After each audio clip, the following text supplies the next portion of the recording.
Ya, halo pemirsa, apa kabar Anda hari ini? Langsung dari studio IDX Channel Jakarta, saya Prasetyo Wibowo kembali hadir dalam Market Review, program yang mengupas isu-isu yang menjadi penggerak ekonomi di tanah air. Dan live streaming kami bisa Anda saksikan juga di idxchannel.com. Pemirsa, langsung saja kita mulai Market Review selengkapnya.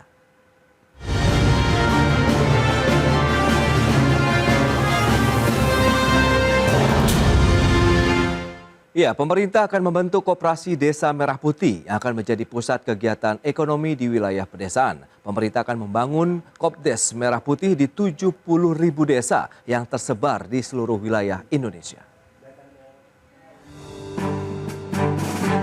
Hasil rapat terbatas sejumlah Menteri Kabinet Merah Putih yang dipimpin Presiden Prabowo Subianto telah menetapkan kebijakan strategis untuk memperkuat perekonomian desa melalui pembentukan Koperasi Desa Merah Putih. Pemerintah akan membentuk Kopdes Merah Putih di 70.000 hingga 80.000 desa yang tersebar di seluruh wilayah Indonesia. Pemerintah akan mengoptimalkan dana desa yang selama ini ada untuk mendukung operasional dan pendanaan program Kopdes Merah Putih. Selain itu, Himpunan Bank Milik Negara atau Himbara juga akan berperan dalam pendanaan melalui skema cicilan selama 3 hingga 5 tahun guna memastikan koperasi dapat beroperasi secara optimal sejak awal. Dibentuknya Koperasi Desa Merah Putih. Jadi disingkat Kopdes Merah Putih. Nah, itu akan dibangun di 70.000 desa, ya. Anggarannya dari mana? Nanti anggarannya itu dari dana desa yang sekarang ada, sudah dibentuk nanti badan koperasi, ya. Bikin gudang di situ dengan ada 6 gerai. Sehingga nanti di desa itu akan ada pusat kegiatan ekonomi dan menampung hasil-hasil pertanian di desa itu. Pemerintah berharap dengan terbentuknya Kopdes Merah Putih, perekonomian desa akan semakin kuat, distribusi pangan menjadi lebih efisien, dan kesejahteraan masyarakat pedesaan meningkat. Program ini juga akan terus dikawal agar dapat berjalan efektif dan memberikan manfaat nyata bagi masyarakat. Jakarta, Tim Liputan IDX Channel. Ya, pemirsa, untuk membahas tema menarik kita kali ini, Koperasi Desa Merah Putih siap pacu ekonomi daerah. Kita sudah tersambung melalui Zoom bersama dengan Ibu Sarmila Yahya, Ketua Umum Induk Koperasi Wanita Pengusaha Indonesia atau INKOWAPI. Halo Bu Sarmila, apa kabar? Kabar baik Pak, salam sejahtera nih buat Pak Prasetyo. Siap, terima kasih Ibu atas waktu yang disempatkan. Dan sudah bergabung juga ada Mas Renaldi Sarijoan. Beliau adalah Sekjen DPP Ikatan Pedagang Pasar Indonesia. Halo Mas Rey, apa kabar? Halo Mas Pras, Alhamdulillah sehat. Baik, terima kasih atas waktu yang disempatkan. Dan sebelum membahas lebih jauh, Bu Sarmila, kita akan review terlebih dahulu nih. Bagaimana sih update dari INKOWAPI terkait dengan kondisi kinerja dunia usaha nih, terutama di saat momen Ramadan kali ini, Bu. Seperti apa kondisinya? Makasih Mas Pras, salam hormat nih buat teman-teman IDX Channel. Lama kita nggak bersilaturahmi. Ya, kondisi kekinian kita lagi sibuk nih Mas Pran. Alhamdulillah INKOWAPI dilibatin nih dalam program makan bergizi gratis. Jadi kita lagi membantu teman-teman pengusaha-pengusaha di daerah yang punya dapur-dapur untuk bermitra dengan BGN untuk membantu program makan bergizi gratis ini tanggal 17 nanti Maret insya Allah kita mulai start Mas untuk launching pertama. Ya, begitu. Baik, itu berarti update kesibukan dari pelaku usaha INKOWAPI begitu. Nah, kalau bicara mengenai kondisi koperasinya sendiri di tanah air, review dari INKOWAPI sendiri bagaimana, Bu Sarmila? Ya, alhamdulillah di era kepemimpinan Pak Prabowo ini Kementerian Koperasi dan UKM itu dipisah dua ya Mas, sesuai dengan prediksi kita bersama. Artinya Kementerian Koperasi ataupun koperasi mendapat perhatian serius dari pemerintah. Bersungguh-sungguh pemerintah membantu koperasi melalui sebagai sosok guru ekonomi kerakyatan ini menjadi basis dalam ekonomi nasional kita. Jadi saya senang sekali ada pemisahan ini dan kita lihat aja kinerjanya nanti Mas Prasetyo, mudah-mudahan di 50 tahun, hampir mau menuju 50 tahun Indonesia Merdeka ini, mudah-mudahan koperasi Indonesia bisa lebih meningkat ya. Nah yang menarik Mas Pras, ada dua nih adalah koperasi pembangunan dengan isu yang terakhir ini dengan koperasi desa akan dibangun di 70.000 titik desa ini. Ini kayaknya baru sejarah di dalam dunia koperasi dan mungkin bukan hanya Indonesia tapi di seluruh dunia ini kita revolusioner nih, belum pernah ada, bahkan nanti bisa dapat rekor muri nih Mas kayak Oke, gitu. oke, oke. Menarik untuk dicermati nih Bu Sarmila. Baik, kita ke IKP nih Mas Rey. Kalau kita lihat bagaimana terkait dengan pergerakan harga pangan begitu. Mengingat tadi beberapa aktivitas Inkowapi adalah bagaimana ikut terlibat begitu dari program makan bergizi gratis begitu. Berarti kan kita butuh supplier, bagaimana ketersediaan, stok, pasokan harga pangan, kemudian harga yang juga stabil begitu di tingkat pedagang pasar modern maupun tradisional ini. Silakan Mas Rey.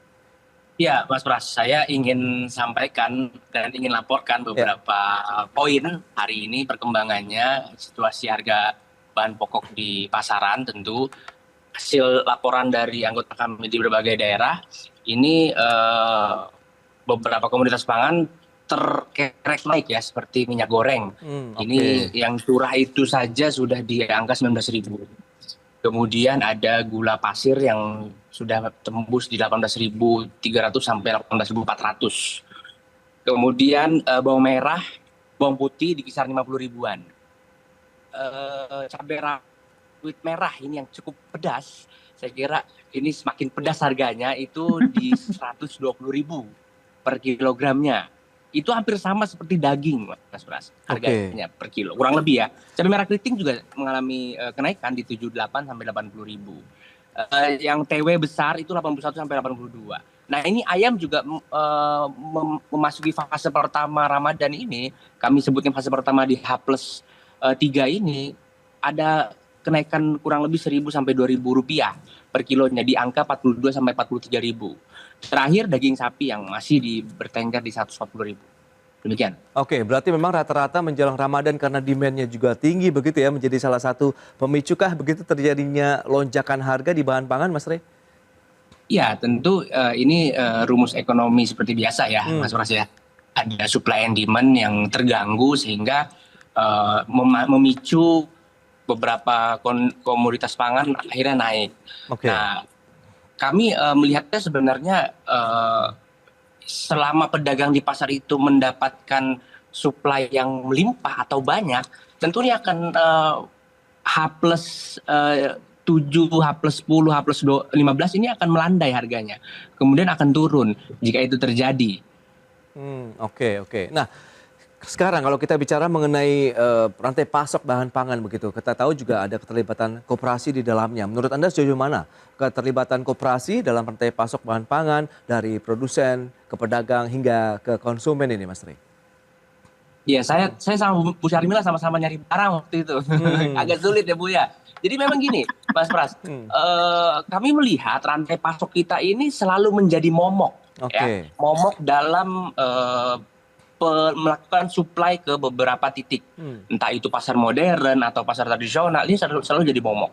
Yang perlu disadari bahwa ketika petani kita, nelayan atau peternak kita memanen hasil panennya, kemudian dibawa oleh, mohon maaf dalam tanda kutip, ada pengijonnya, kemudian harga itu akhirnya dipaksa murah dan dijual oleh tengkulak atau pengumpul menjadi mahal, ini yang menjadi momok sebetulnya. Sehingga kalau rantai pasok ini betul-betul dipangkas, kemudian ada satu lembaga atau badan yang berdiri di tengah, apalagi pemerintah hadir untuk memastikan rantai pasok ini betul-betul bisa terpotong dan terminimalisir, saya kira harga di pasaran akan mengalami stabilitas yang baik gitu ke depan.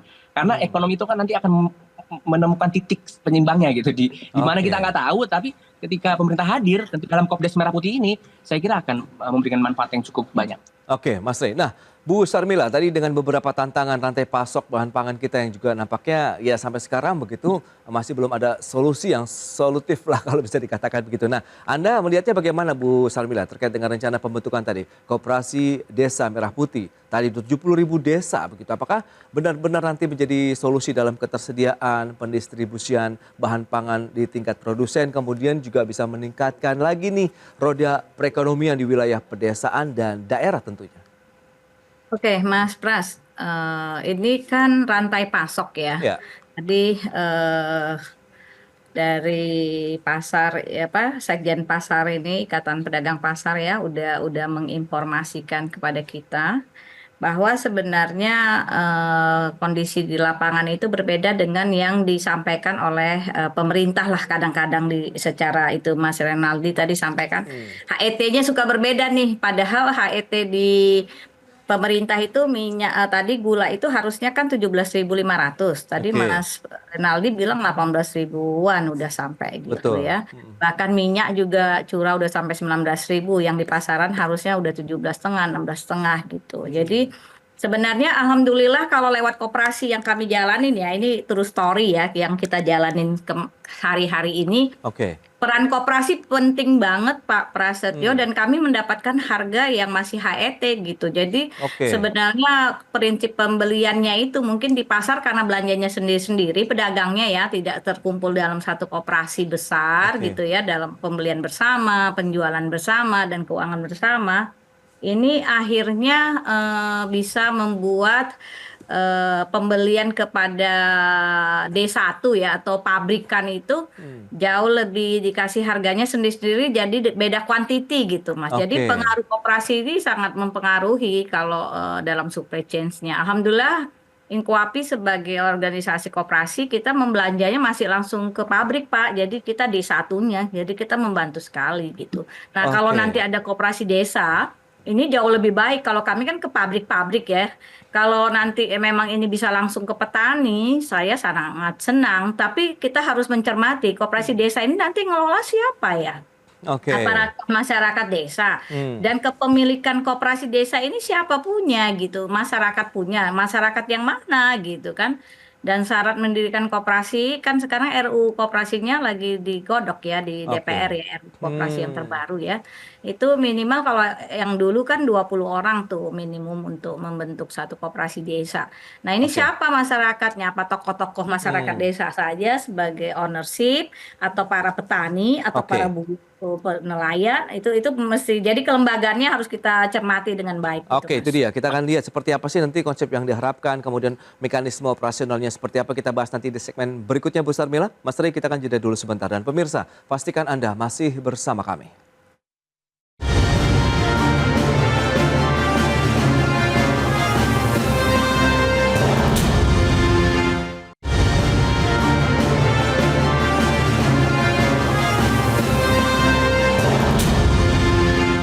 Ya, pemirsa, Menteri Koperasi Budi Aristiadi menegaskan pembentukan Koperasi Desa Merah Putih akan berdampak positif terhadap jalur pendistribusian barang di tanah air. Kopdes Merah Putih dinilai akan memutus mata rantai distribusi barang kebutuhan masyarakat yang merugikan produsen maupun konsumen. Menteri Koperasi Budi Aris Setiadi menyatakan bahwa pembentukan dan pengembangan Koperasi Desa Merah Putih nantinya akan melalui 3 skema pendekatan utama. Pertama, pemerintah akan membangun koperasi baru. Kedua, melakukan revitalisasi koperasi yang sudah ada. Kemudian yang ketiga adalah membangun dan mengembangkan. Budi Ari menambahkan saat ini sudah ada sekitar 64.000 kelompok tani yang siap bermigrasi menjadi koperasi. Dengan demikian, sistem pertanian dan distribusi pangan di wilayah pedesaan dapat terintegrasi dengan lebih baik. Dan selain memperkuat ekonomi desa, koperasi ini juga diharapkan dapat memutus mata rantai distribusi barang yang selama ini merugikan produsen dan konsumen, sehingga tidak ada lagi kenaikan harga yang signifikan di masyarakat. Yang pasti dengan pembentukan Koperasi Desa Merah Putih ini akan memutus mata rantai distribusi barang yang efeknya merugikan ke konsumen maupun ke produsen, ya, supaya bisa lebih murah harga-harga di masyarakat. Sementara itu, pemerintah akan membentuk Koperasi Desa Merah Putih di 70.000 hingga 80.000 desa yang tersebar di seluruh wilayah Indonesia. Langkah ini guna memperkuat perekonomian di wilayah pedesaan. Jakarta, Tim Liputan IDX Channel. Ya, pemirsa, kita lanjutkan kembali perbincangan ini bersama dengan Ibu Sarmila Yahya, beliau adalah Ketua Umum Inkuapi, kemudian ada juga Mas Renaldi Sarijoan, beliau adalah Sekjen dari IKAPI. Baik, nah Bu Sarmila sempat tertunda, kalau kita bicara mengenai mekanisme nanti Kopdes Merah Putih ini pada saat beroperasi begitu. Seperti yang Anda sampaikan, siapa yang berwenang, kemudian siapa saja nanti yang bertugas. Anda melihat nanti idealnya kalau kita bicara mengenai koperasi yang saling bersinergi di 70.000 desa nantinya itu yang seperti apa, Bu? Ya, sebaiknya kan tadi ada 3 ya, saya dengarkan dari Pak Menteri ada 3 cara. Satu adalah membuat koperasi baru. Ya. Yang kedua merevitalisasi koperasi yang ada.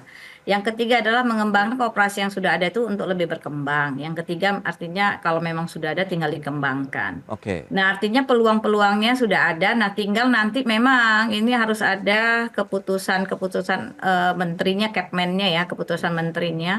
Berapa mungkin nanti ada pendataan ya, Pak, ada pendataan di mana-mana desa yang memang sudah ada koperasi yang memang bergerak di sektor pangan ini ya, di konsumen ini, koperasi konsumen ini namanya, bukan koperasi produsen ya. Oke. Koperasi konsumen. Ada jenis-jenis koperasi kan, Pak. Ada koperasi simpan pinjam, ada koperasi produsen, ada koperasi konsumen. Yang dimaksud ini adalah koperasi konsumen. Nah, tetapi nanti harus kita perhatikan betul karena ini anggaran ini pemerintah yang membuat. Biasanya koperasi itu kan mandiri karena masyarakat yang berkumpul membentuk koperasi. Kalau ini dibiayain oleh pemerintah, nanti mungkin pengelola-pengelolanya itu mungkin kalau nggak ada dukungan pemerintah mungkin tidur semua nih Mas Renaldi kan gitu ya. Jadi bisa mungkin kalau nggak ada support lagi apakah ini masih bisa berjalan atau enggak, itu juga PR kita ke depan. Yang kedua, dulu pernah ada ya input namanya induk koperasi tani ya, KUD di tiap-tiap desa. Nah, akhirnya kan waktu itu mereka KUD ini kan benar-benar diperankan perannya waktu itu untuk membantu pertanian-pertanian yang terkait dengan pertanian di semua desa. Akhirnya himbara-himbara kan memberikan pinjaman tuh Mas untuk pengembangan mereka di desa-desa itu ya. Oke. Nah, akhirnya sempat ada KUT ya, kredit usaha tani, dan akhirnya beberapa koperasi-koperasi itu tidak sanggup bayar karena mungkin pembinaannya kurang kurang mumpuni, pendampingan yang nggak ada. Akhirnya koperasinya sekarang ya gitulah, begitulah. Tetap ada tapi tidak seluruhnya sukses gitu. Nah, mudah-mudahan ini kalau ini kan konsumen saya lihat sih jenisnya adalah koperasi konsumen.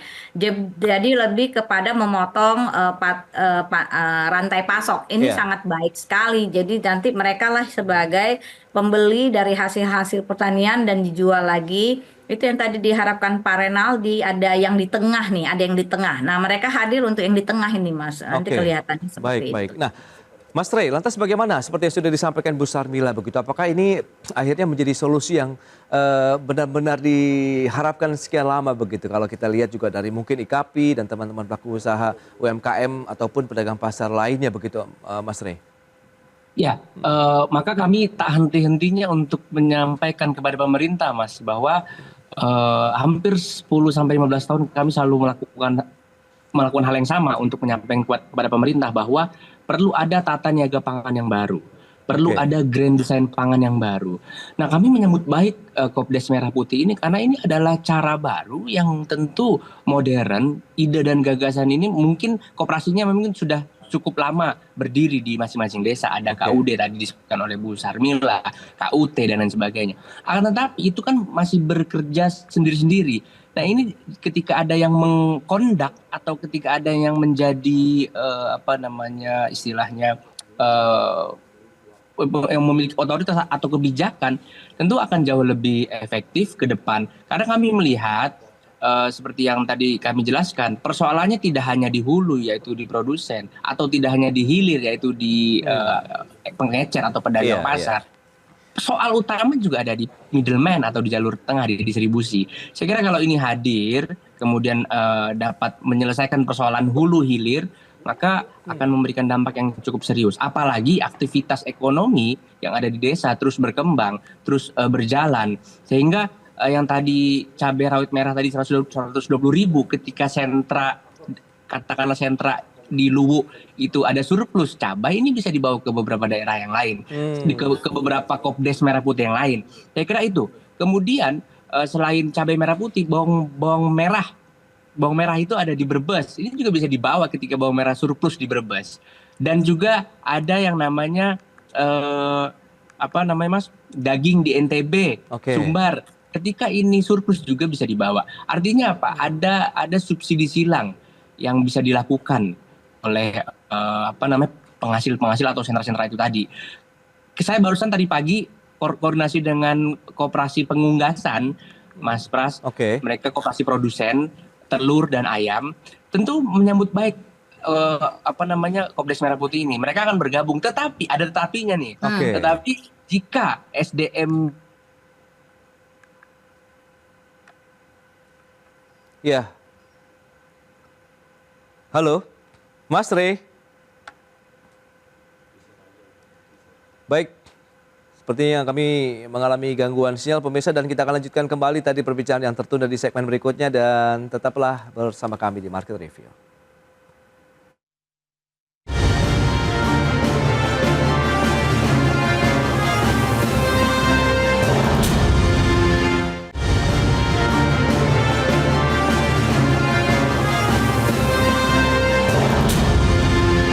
Ya, Anda masih menyaksikan Market Review, pemirsa, dan kita lanjutkan kembali perbincangan hari ini bersama dengan Mas Renaldi Sarijowan, beliau adalah Sekjen IKAPI, kemudian ada Ibu Sarmila Yahya, Ketua Umum dari Inkowapi. Ya, Mas Rey, halo. ya siap Mas. Baik, sempat tertunda tadi. Kalau kita ini bisa disampaikan kembali begitu. Ada tapinya nih kalau terkait dengan pembentukan Kopdes Desa ataupun Koperasi Desa Merah Putih ini. Silakan dilanjutkan. Iya, tadi pagi saya dapat laporan tentunya dari teman-teman koperasi di Oke. Blitar, Kendal, koperasi Unggas namanya. Oke. Jadi mereka ini koperasi produsen pangan.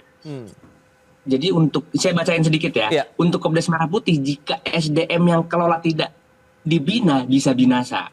Nah ini Oke. ini headline-nya. Kami menjadi mitra siap. Kebetulan koperasi kami sebagai konsumen. Nah ini penting nih, menurut kami saya kira ini koperasi sudah cukup lama, bahkan penghasil terbesar telur di daerah Blitar, Kendal. Saya kira bisa menjadi apa namanya ya, bisa menjadi mitra yang baik gitu tentunya apabila ini diorkestrasi tidak hanya pemerintah tapi kita sebagai stakeholder juga mau melakukan orkestrasi yang sama agar ke depan persoalan pangan yang beberapa tahun mengalami hal yang sama, setiap tahun mengalami gejolak harga ini tidak terjadi lagi. Oke. Maka beberapa koperasi tadi saya coba sampaikan di sini menaruh harapan yang sama. Hanya ada tetapinya. Maka harus ada SDM yang berkompeten di dalamnya nanti di Oke. Kopdes Merah Putih. Baik itu dia. Terkait dengan pengelolaan begitu yang menjadi concern bersama begitu, meskipun kita tahu ini sudah banjir dukungan dari daerah begitu, koperasi-koperasi yang existing hari ini pun sudah memberikan sinyal bahwa mereka akan bergabung begitu ya dalam satu wadah Koperasi Desa Merah Putih begitu yang akan menaungi banyak desa-desa begitu, 70.000 sampai dengan 80.000 desa begitu yang disampaikan oleh pemerintah. Buya, bagaimana Bu Sarmila? Anda melihat dan mengomentari apa yang sudah disampaikan Mas Rey begitu, bicara mengenai optimalisasi SDM nanti pada saat beroperasi. Silakan. Ya, Mas Ray dan teman-teman sekalian, betul yang disampaikan Mas Renaldi tadi juga sudah saya sampaikan. Ini harus dipastikan dulu ke legalitasnya dengan SDM yang akan mengdrive daripada koperasi ini. Oke. Nah, tadi koperasi ini kan sebenarnya nanti ketemu akan dengan koperasi-koperasi yang lain di lapangannya. Di desa juga, di desa-desa itu ada koperasi-koperasi lain ya yang sudah berdiri dan berjalan. Nah, tapi namun demikian tidak akan mengurangi eksistensinya. Mereka akan berjalan bersama dengan prinsip koperasi yang ketujuh, itu kerjasama antar koperasi. Jadi koperasi produsen tadi misalnya unggas dengan telur, itu bisa kerjasama dengan koperasi konsumen ini. Nah, dan juga interlanding bisa dilakukan, produk yang bisa lebih di sini bisa dikirim ke sana. Jadi bisa interlanding antar koperasi, bisa kerjasama antar koperasi. Dan yang pasti ini mudah-mudahan kita lihat lah, kita kasih kesempatan lah kepada pemerintah untuk bekerja, men-setting semuanya dengan baik. Dan ini yang menarik Mas Pras, ini dibangun atas anggaran Kementerian Desa ya Mas ya, anggaran APBN Kementerian Desa. Jangan sampai karena SDM-nya tidak baik dalam pelaporannya, akhirnya koperasi-koperasi itu atau SDM-SDM pengelolanya akhirnya ketangkap KPK atau masuk ke penjara gara-gara niatnya untuk bantu masyarakat untuk memotong rantai Mata rantai pasoknya. pasok ini. Oke. Jadi artinya SDM-nya benar banget wajib hukumnya untuk dilatih ya. Karena nanti anggaran APBN ini nggak main-main kan Mas, nggak boleh harus ada pertanggungjawabannya. Jadi mudah-mudahan semuanya berhati-hati dan tidak lagi menggunakan anggaran-anggaran negara untuk sesuatu yang tidak sustainable programnya, hanya sesaat-sesaat seperti itu. Oke, itu dia ya. Terkait dengan bagaimana pengelolaannya begitu harus profesional, transparan, begitu dan juga ini memberikan satu hasil ataupun output yang benar-benar dirasakan dengan keterlibatan para stakeholder koperasi-koperasi yang tentunya sudah ada. Kemudian nanti ada rencana juga untuk pembentukan koperasi baru ke depan. Harapan terakhir Mas Rey, bagaimana Anda melihat dengan kehadiran Kopdes Merah Putih dari IKAPI dan mungkin pelaku usaha sejenis lainnya? Silakan. Ya, sudah sekian lama kami menantikan ide gagasan ini untuk memperbaiki tata niaga pangan kita ke depan, tata kelola pangan, grand design pangan. Tentu jika ini diimplementasikan dengan baik, kami berharap dan kami akan siap. Oke. Baik, berarti memang itu sudah confirm begitu dukungan yang diberikan ya dari IKAPI dan teman-teman pelaku pedagang pasar baik di pasar modern maupun tradisional. Bu Yahya, Bu Sarmila Yahya, silakan Bu. Bagaimana Bu tanggapannya? Ya, kalau saya statementnya kita jalanin bareng bersama, nanti kita lihat, kita monitor dan evaluasi, dan yang pasti Inkoapi pasti support ya, karena kita juga banyak namanya koperasi-koperasi ada di desa, kita juga punya partner dan kita membuka pintu ya buat pemerintah untuk percepatan, untuk akselerasi. Inkoapi siap bermitra dengan pemerintah untuk bisa menjadi bagian dari koperasi desa itu. Baik, itu dia. Kita tunggu nanti kiprah dari Koperasi Desa Merah Putih begitu ya ke depan begitu. Bu Sarmila, Mas Renaldi, terima kasih banyak atas informasi update yang disampaikan kepada pemirsa pada hari ini. Selamat melanjutkan aktivitas Anda kembali. Salam sehat dan sampai berjumpa kembali. Terima kasih. Terima kasih Mas Pras. Terima kasih semua. Ya pemirsa, jangan beranjak dari tempat Anda. Kami masih akan segera kembali tentunya dengan tema menarik lainnya, tantangan dan peluang bisnis pinjaman daring di tahun 2025. Market Review segera kembali.